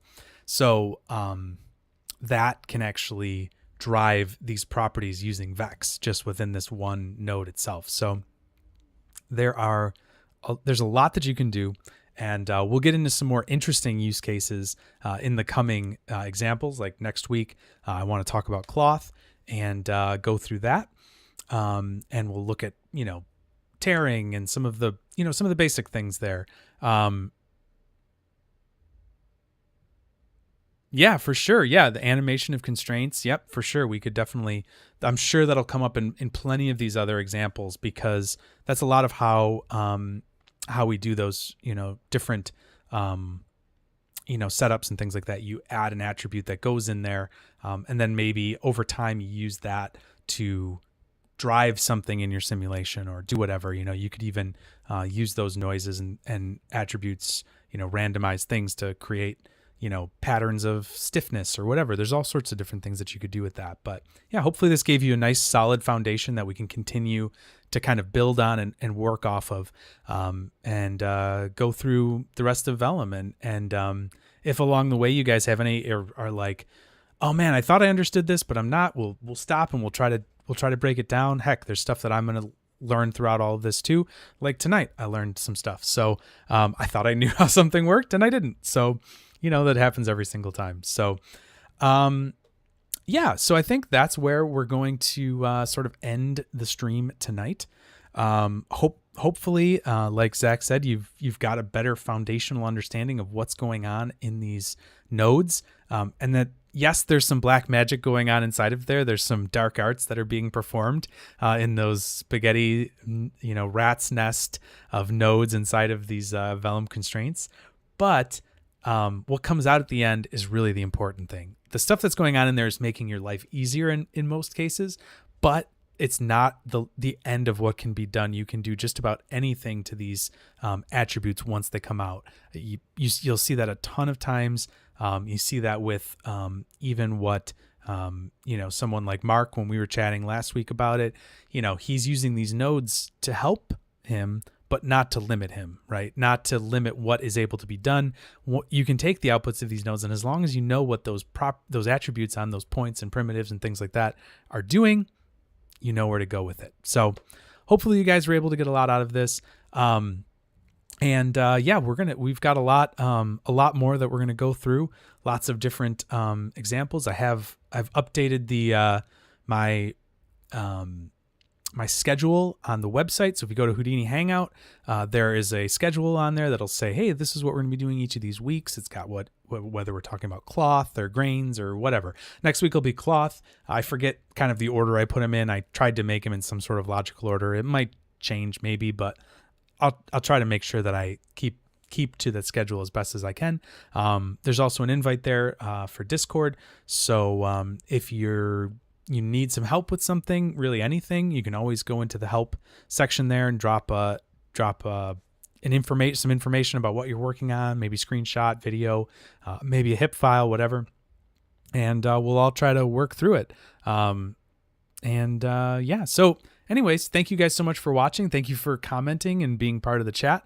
I always love to be able to, hear from you guys live, to know if what I'm doing makes any sense at all, or if I'm just rambling. So glad to have you all with me tonight. And for any of you that are, watching in the future or from the recording, look forward to hearing your comments or any questions you might have as well. So thank you all, and I will see you next week. Thanks so much. Bye.